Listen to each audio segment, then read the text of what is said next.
नमस्कार, जोहार। आज मैं फिर एक बार उसी पेशा कानून पर चर्चा करना चाहता हूं, जिस पर पिछले कई महीनों से लंबी बहस चल रही है और ये बहस का दौर थमा नहीं है। कल ही राज्य सरकार के पंचायती विभाग ने एक कार्यशाला लगाई और पेशा कानून के बिंदुओं पर चर्चा करने के लिए कई बुद्धिजीवियों को, सामाजिक कार्यकर्ताओं को बुलाकर और उनसे मंतव्य लिया गया। इस बार नई बात ये हुई कि पहली बार सरकार के 4 मंत्री इस चर्चा में शामिल हुए और उनके लिए एक नई बात थी, हमारे लिए भी नई बात थी कि सरकार के 4 मंत्री शामिल हुए हैं। लेकिन मैं जो चर्चा करना चाहता हूँ, बहस होनी चाहिए, कानून के बिंदुओं पर बहस होनी चाहिए, लेकिन मुख्य बात ये है कि 29 साल गुजर गए और 29 साल गुजरने के बाद भी पेशा कानून बना 1996 में, उसके बाद भी बहस का दौर जारी है। ये बड़े आश्चर्य की बात है। मैं ये कहना चाहता हूँ कि 30 सालों में एक पूरी पीढ़ी ख़त्म हो जाती है। 30 सालों की एक पीढ़ी होती है और अगर हम पेशा कानून बनने के बाद की बात करें तो एक पूरी पीढ़ी गुजर गई इस कानून के बनने के बाद, और दुर्भाग्य से ये कानून आज तक लागू नहीं हुआ। इसके ऊपर आज भी बहस जारी है। तो क्या कानून जिन्होंने बनाया आज वो नहीं है इस दुनिया में? पीए संगमा साहब थे जिन्होंने पार्लियामेंट में इसे पारित कराया, आज वो नहीं है इस दुनिया में। उसके बाद से 29 साल गुजर गए, मतलब एक पूरी पीढ़ी चली गई। तो कानून इसलिए नहीं बनते हैं कि वो बना के फाइलों में पड़ा रहे। कानून इसलिए बनते हैं कि उसका लाभ जनता को मिलना चाहिए। तो क्या झारखंड में पेशा कानून अभी तक लागू नहीं हुआ? तो उसके कारण से क्या परिस्थितियां बनी, हमें उस पर गौर करने की ज़रूरत है। मैंने कहा एक पूरी पीढ़ी गुजर गई और कानून के नहीं लागू होने से उस पूरी पीढ़ी को इसका लाभ नहीं मिल सका। उसकी मूल भावना थी कि आदिवासियों की परंपरावादी रूढ़िवादी जो समाज व्यवस्था थी, उसको, उसके अस्तित्व को बचाए रखना है। और उनकी जो प्रक्रिया थी गाँवों में, समाज के संचालन की जो प्रक्रिया थी, जो अर्थव्यवस्था के संचालन की प्रक्रिया थी, उस पूरी प्रक्रिया को संविधान के तहत मान्यता देने की बात थी।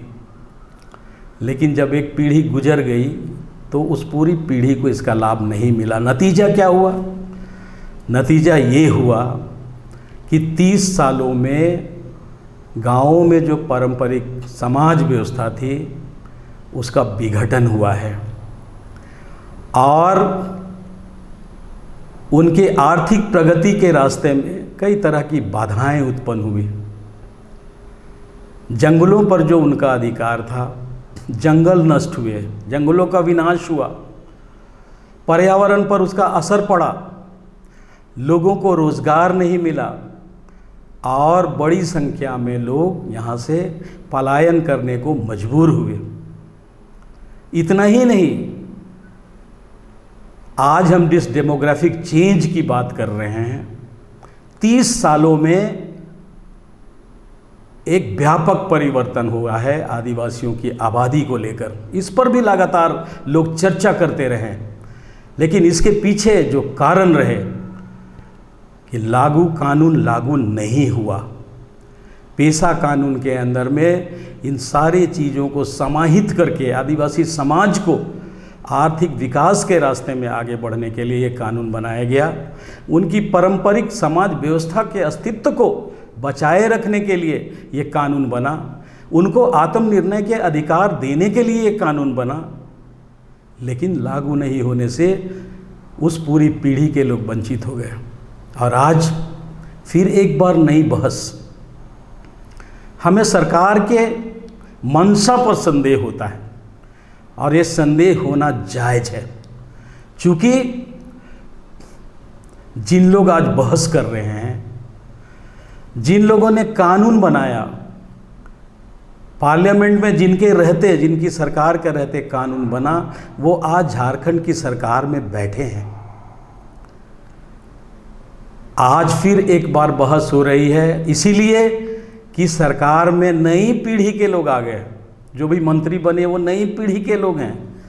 अब इनकी समझदारी बनना पेशा कानून को लेके कितना समय लगेगा, कितनी बहस होगी, इसीलिए सरकार की मंशा पर संदेह उत्पन्न होता है कि क्या सचमुच में सरकार गंभीर है इस कानून को लागू करने के लिए, या बहस का सिलसिला चलाकर इस कानून को बाधित किया जाता रहेगा।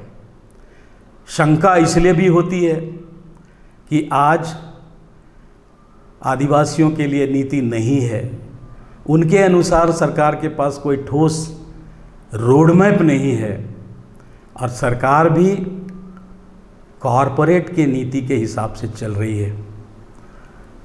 पिछले दिनों यहाँ पे अडानी आए, मुख्यमंत्री से मुलाकात की, तो हमें ये डर लगने लगा कि झारखंड में अडानी को भी फिर एक बार बड़ी ज़मीनें दी जाएंगी, यहाँ पर इंडस्ट्रियल हाउसेस उनके खुलेंगे, और कहीं ना कहीं पेशा कानून नहीं लागू होने के पीछे लगता है कि यही सारी नीतियाँ बाधित कर रही हैं कि एक बार गांव के लोगों को अधिकार मिलेगा तो हो सकता है जिन कॉरपोरेट घरानों को ज़मीन देनी हो उनको ज़मीन ना दी जा सके। तो ये बड़ा संकट है झारखंड में, और इस संकट का निदान भी सरकार को करना है। अगर सरकार सचमुच में आदिवासियों को लेकर गंभीर है, आदिवासियों के विकास को लेकर गंभीर है, उनके पारंपरिक समाज व्यवस्था को बचाए रखने के प्रति गंभीर है, तो हमें लगता है कि सरकार को बहस में ना उलझकर इसके जो कानून का जो मूल स्वरूप है, ये भी पार्लियामेंट से पारित हुआ है, उस पर भी लंबी बहस चली है पार्लियामेंट में। तो क्या पार्लियामेंट के बहस के बाद फिर एक बार बहस होगी? उसका मतलब कानून के अंदर में कोई ऐसी बात होगी जिसको लोग बदलना चाहते हैं। ये भी डर है कि जो उसका मूल स्वरूप इस बहस के क्रम में समाप्त ना हो जाए। हम लोगों ने इस राज्य में ट्राइबल एडवाइजरी काउंसिल की भी नियमावली बनाई, और नियमावली का जो मूल स्वरूप तैयार हुआ था उसमें छेड़छाड़ करके उसको ऐसा बना दिया गया कि आज इस राज्य में ट्राइबल एडवाइजरी काउंसिल फंक्शन में नहीं है। वो 5वीं अनुसूची का ट्राइबल एडवाइजरी काउंसिल नहीं है, क्योंकि इसका गठन राज्य सरकार ने किया है और उसमें महामहिम राज्यपाल के रोल को समाप्त कर दिया गया है। ये सबसे गलती हुई है, जिसके कारण आज का जो टीएसी राज्य में सरकार कहती है ट्राइबल एडवाइजरी काउंसिल, वो संवैधानिक काउंसिल हम उसे नहीं मानते हैं। 5वीं अनुसूची के तहत जो प्रावधान हैं ट्राइबल एडवाइजरी काउंसिल के, वो 5वीं अनुसूची का ट्राइबल एडवाइजरी काउंसिल नहीं है, क्योंकि ट्राइबल एडवाइजरी काउंसिल में जो भी सुझाव लाए जाते हैं वो महामहिम राज्यपाल की स्वीकृति उसमें आवश्यक है, और जब तक वो स्वीकृत नहीं होता है राज्यपाल के माध्यम से, तब तक वो कानून का स्वरूप नहीं लेता है, तब तक 5वीं अनुसूची की मंशा पूरी नहीं होती है, और तब तक 5वीं अनुसूची के तहत जो प्रावधान किए गए हैं वो पूरे नहीं होते। तो हमें डर है कि पेशा कानून में भी बहस का सिलसिला चलाकर उसके मूल स्वरूप को कहीं समाप्त ना किया कर दिया जाए, और उसकी जो भावना थी वो ना खत्म हो जाए।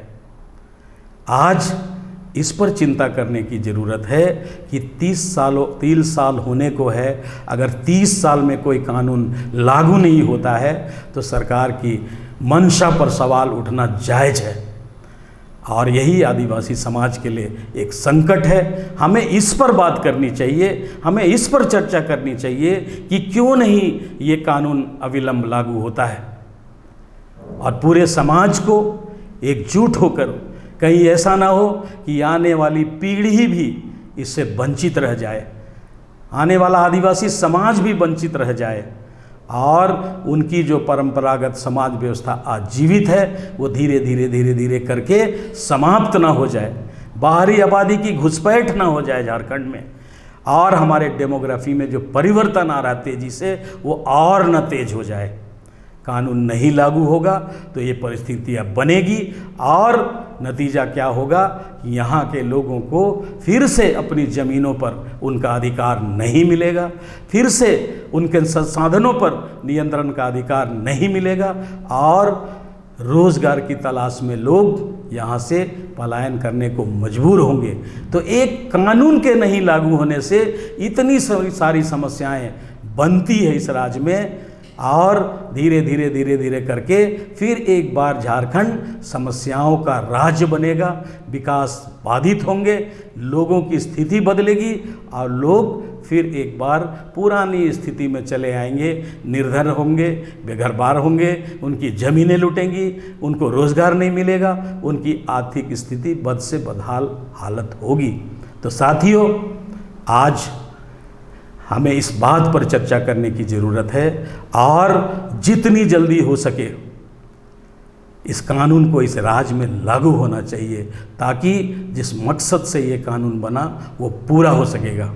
तो आइए हम सब मिलकर इस कानून को लागू कराने की एक ताकत बने, और सरकार से हम अनुरोध करना चाहेंगे कि बहस हो ज़रूर, लेकिन ऐसी बहस ना हो कि ये कानून कभी लागू ही ना हो पाए।